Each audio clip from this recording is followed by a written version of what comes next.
राष्ट्रवाद। आज हम राष्ट्रवाद के बारे में पढ़ेंगे कि राष्ट्रवाद क्या है। सामान्य अर्थों में राष्ट्रवाद एक भौगोलिक सीमा में सामान्य अर्थों में राष्ट्रवाद एक भौगोलिक सीमा में रहने वाले समुदायों के बीच राजनीतिक, आर्थिक, सामाजिक, सांस्कृतिक एकता की भावना से संबंधित है। एक बार फिर से, सामान्य अर्थों में राष्ट्रवाद एक भौगोलिक सीमा के में रहने वाले समुदायों के बीच राजनीतिक, आर्थिक, सामाजिक, सांस्कृतिक एकता की भावना से संबंधित है। राष्ट्रवाद के इसके तत्व क्या हैं उसको देखते हैं। इसके तत्व के अंदर में एक भौगोलिक सीमा होनी चाहिए, विभिन्न समुदायों के बीच में सामाजिक, राजनीतिक, आर्थिक, सांस्कृतिक एकता होनी चाहिए और इसका एक ऐतिहासिक विकास की प्रक्रिया होती है। ये एक विकास की प्रक्रिया होती है और ये ऐतिहासिक विकास की प्रक्रिया होती है। राष्ट्रवाद के 3 तत्व हैं: एक भौगोलिक सीमा, विभिन्न समुदायों के बीच में एकता और एक ऐतिहासिक विकास की प्रक्रिया। अब हम ये देखते हैं कि राष्ट्रवाद के क्या कारण हैं। इसके अनेक कारण हैं, इसमें एक प्रमुख कारण है राजनीतिक कारण। इसमें पहला पॉइंट है 1857 की क्रांति। तो 1857 की क्रांति जो है, भले ही भारतीय इस क्रांति के पश्चात उनकी पराजय हुई थी, लेकिन जिस मनोबल के साथ भारतीयों ने इसमें भाग लिया और इसका जो परिणाम हुआ,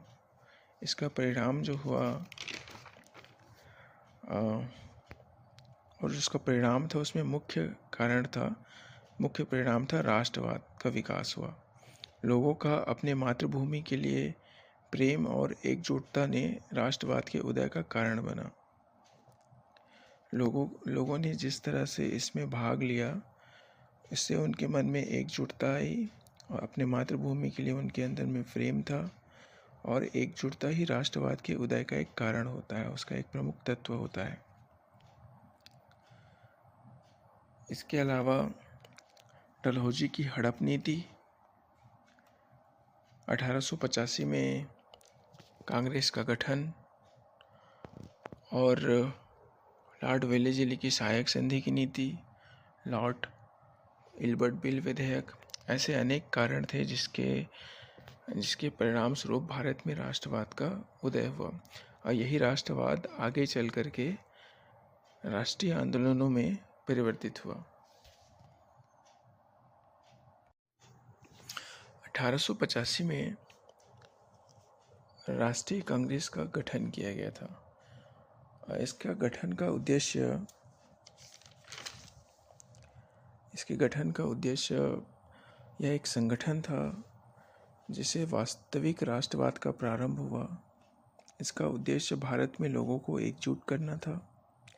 इसी के कारण इसका पहला बैठक मुंबई में, दूसरा बैठक कलकत्ता में, फिर मद्रास में और इलाहाबाद में, भारत के अलग अलग हिस्सों में इसका बैठक बुलाया गया और इसकी बैठक की अध्यक्षता विभिन्न समुदायों के द्वारा किया गया। इसका उद्देश्य भारत में अधिक से अधिक लोगों को इस संगठन से जोड़ना और उनके अंदर राष्ट्रीय प्रेम की भावना को जागृत करना था। लॉर्ड वेलेस्ली ने जब सहायक संधि लागू किया, इसके द्वारा उन्होंने भारत के अनेक राज्यों जैसे कि हैदराबाद, मैसूर, तंजौर, इसको हम HMT की तरह याद करेंगे। HMT, H से हैदराबाद, M से मैसूर और T से तंजौर, इन राज्यों को भारत में मिला लिया। इससे भारतीय राज्यों में असंतोष व्याप्त हुआ और जब बहुत सारे लोग अलग अलग कारणों से असंतोष हुए और उनका एक विरोधी था, एक सेम विरोधी होने के कारण सभी लोगों में एकजुटता आई। और हमने पढ़ा है कि राष्ट्रवाद के तत्व के रूप में राष्ट्रीय एकता होना आवश्यक है। उसी तरह लॉर्ड डलहौजी ने जब व्यपगत की नीति या हड़प नीति लागू किया, इसके माध्यम से उन्होंने भारत के अनेक राज्यों को अंग्रेजी शासन में मिला लिया। इससे भी लोगों के मन में निराशा हुई और एकजुटता आई। इसके बाद हम आर्थिक कारण पढ़ते हैं। तो आर्थिक कारण में भारत में आजीविका के 3 साधन थे, अभी भी 3 साधन ही हैं: कृषि, व्यापार और उद्योग। तो अंग्रेज़ों ने अनेक नीतियाँ लाई, जैसे कि स्थायी बंदोबस्त, रैयतवाड़ी व्यवस्था। इन सभी व्यवस्थाओं के कारण भारत में कृषि की स्थिति बदहाल हो गई।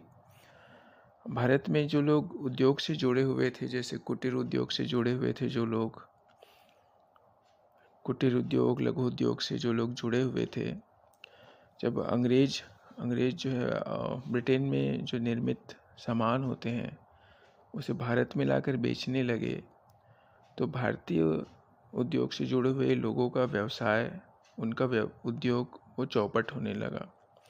तो इस तरह से भारतीय लोगों में भी, भारतीय उद्योगपति जो थे, जो लघु उद्योग वाले थे, जैसे कि हथकरघा उद्योग वाले थे, और व्यापार से जुड़े लोग थे, कृषि से जुड़े लोग थे, इन सब की स्थिति एक समान थी और ये सभी अंग्रेज़ों की नीतियों के कारण हो रहा था।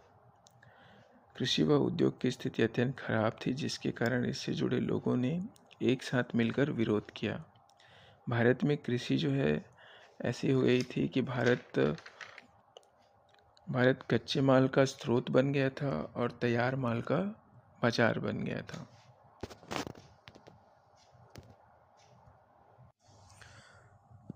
दादा भाई नौरोजी ने धन निकासी का सिद्धांत दिया था। इस सिद्धांत के द्वारा उन्होंने बताया था कि कैसे अंग्रेज भारत से धन को इंग्लैंड लेके जाते थे। तो इससे शिक्षित भारतीयों के मन में अंग्रेज़ों की दोहरी नीति के संबंध में जानकारी मिली कि अंग्रेज जो है भारतीयों का कल्याण करने के लिए नहीं आए हैं, बल्कि भारतीयों का शोषण करने के लिए आए हैं और भारतीयों के धन को अपने देश में ले जाने के लिए आए हैं। इससे पहले भी भारत में अनेक विदेशी आक्रमणकारी आए थे, किंतु वो भारत में ही रह गए। इससे भारत का धन भारत में ही रहने लगा और वो विदेश नहीं जाने लगा। जब भारतीय व्यक्ति भारत में पैसा कमाकर विदेश में खर्च करता है तो इससे भारत की संपत्ति कम होती है। तो भारतीयों को यह समझ में आने लगा कि अंग्रेज भारत से धन विदेश लेकर जा रहे हैं। थर्ड कारण है सामाजिक कारण। राजा राममोहन राय, ईश्वर चंद्र विद्यासागर, स्वामी विवेकानंद व दयानंद सरस्वती जैसे समाज सुधारकों ने भारत में अनेक सामाजिक धार्मिक आंदोलन का प्रारंभ किया। इन्होंने जैसे कि दयानंद सरस्वती ने भारत भारतीयों के लिए है, वेदों की ओर लौटो, इन्होंने जैसे बुरा से बुरा स्वदेशी शासन विदेशी शासन से अच्छा है, ऐसे छोटे छोटे विचार जो प्रसारित किए, ये राष्ट्रवाद के पनपने में इन्होंने महत्वपूर्ण भूमिका निभाई। इन्होंने भारत में जाति प्रथा, अंधविश्वास, ऊंच नीच, इन जैसी कुप्रथाओं को दूर करने का प्रयास किया और भारत के लोगों को एक करने का प्रयास किया। जैसा कि हम जानते हैं कि एकता ही राष्ट्रवाद के उदय का एक महत्वपूर्ण तत्व है।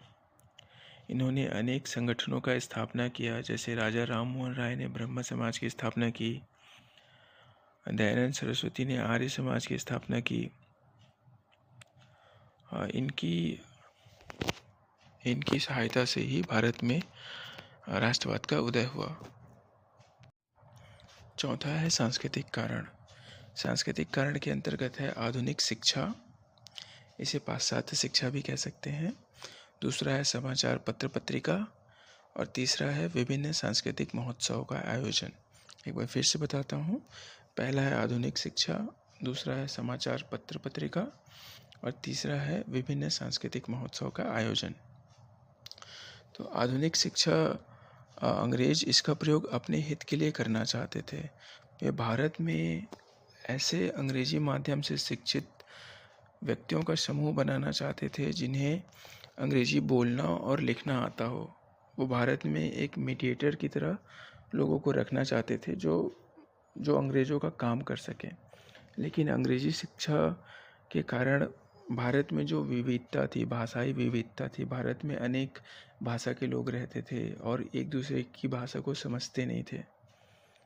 लेकिन जब अंग्रेज़ों ने सभी जगह अंग्रेजी भाषा को सर्वमान्य कर दिया गया तो सभी अंग्रेजी सीखने लगे और जब सभी एक भाषा को जानने लगे तो आपस में एक दूसरे को अंग्रेजी में बात करने लगे।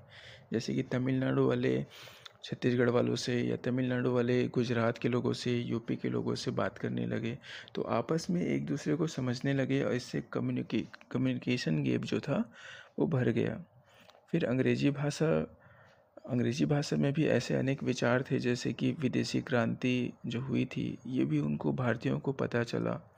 तो अंग्रेज़ एक तरह से नहीं चाहते थे, फिर भी अंग्रेज़ नहीं चाहते थे कि भारत में राष्ट्रवाद का विकास हो, लेकिन उन लोग चाहे ना चाहे भारत में आधुनिक शिक्षा के प्रसार के कारण भारत में राष्ट्रवाद का उदय हो गया था।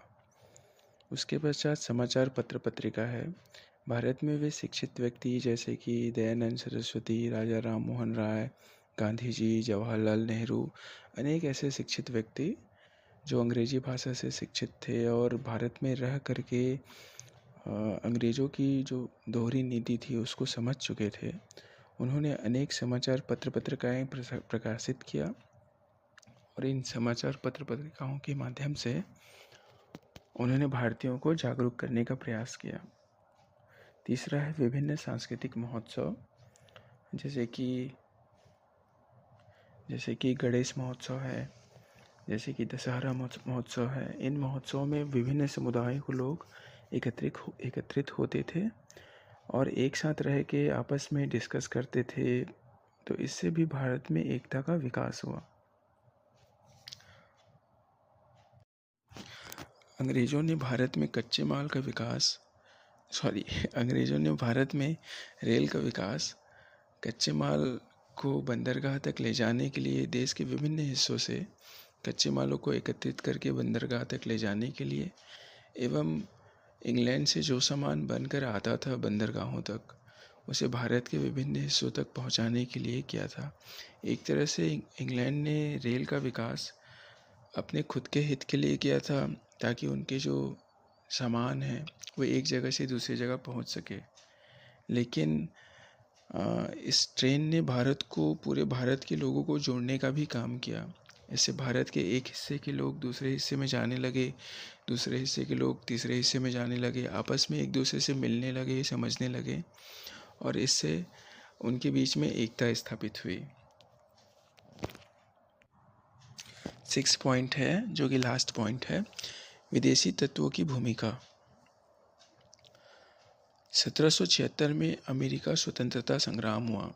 आज जो एक विशाल और शक्तिशाली देश है अमेरिका, वो भी कभी गुलाम था। जब भारतीयों को पता चला कि अमेरिका जो एक गुलाम देश था अंग्रेज़ों का, उन्होंने 1776 में एक स्वतंत्रता संग्राम लड़ा और वहाँ से वो आज़ाद हो गए। तो भारतीयों के मन में भी यह प्रेरणा जागी कि भारतीय भी अगर अंग्रेज़ों के खिलाफ एकजुट होकर के राष्ट्रीय आंदोलन करें तो भारत भी आज़ाद हो सकता है। उसी तरह 1789 में फ्रांस की क्रांति हुई। फ्रांस की क्रांति में फ्रांस जो एक राजशाही शासन व्यवस्था वाला देश था, जहाँ राजा ही सब कुछ होता था, फ्रांस की जनता ने राजा को उसकी गद्दी से हटा दिया। इससे भी भारतीयों के मन में यह भावना जागी कि अगर हम मिल कर के, जैसे फ्रांस के लोग मिल कर के समानता, स्वतंत्रता और बंधुत्व का नारा लगाते हुए ये एक हो सकते हैं, फ्रांस के राजा को हरा सकते हैं, उसे बाहर कर सकते हैं, तो हम भी हो सकते हैं। तीसरा, जापान का रूस पर विजय। जैसे कि आप लोगों ने मैप देखा था, जापान एक छोटा सा देश है और रूस बहुत बड़ा देश है। जापान ने 1904-05 में रूस को पराजित कर दिया और उसके कुछ हिस्से को अपने अधिकार में भी ले लिया। इससे भी भारतीयों के मन में यह विश्वास जागा कि एक छोटा देश जापान अगर रूस को हरा सकता है, तो हम सब अगर मिल जाएं तो अंग्रेज़ों को भी हरा सकते हैं। सो ऐसे अनेक कारण हुए जिसके कारण भारत में राष्ट्रवाद का उदय हुआ और बाद में यही राष्ट्रवाद धीरे धीरे राष्ट्रीय आंदोलनों में परिवर्तित हुआ, जो भारत की आज़ादी के लिए एक प्रमुख कारण रहा। मैंने पहली बार यूट्यूब वीडियो बनाया है, काफ़ी गलतियाँ हुई हैं, और जैसे कि पहली बार कोई चीज़ करोगे गलतियाँ होती हैं। मेरा एक प्रयास था कि जो बच्चे क्लास में अटेंड नहीं कर पाए हैं उनके लिए, और जो अटेंड कर लिए हैं उनके रिवीजन के लिए। सो आप सभी का थैंक यू सुनने के लिए। मैं कोशिश करूँगा नेक्स्ट टाइम से जो गलतियाँ हुई हैं उसको सुधारूँ। थैंक यू आप सभी का।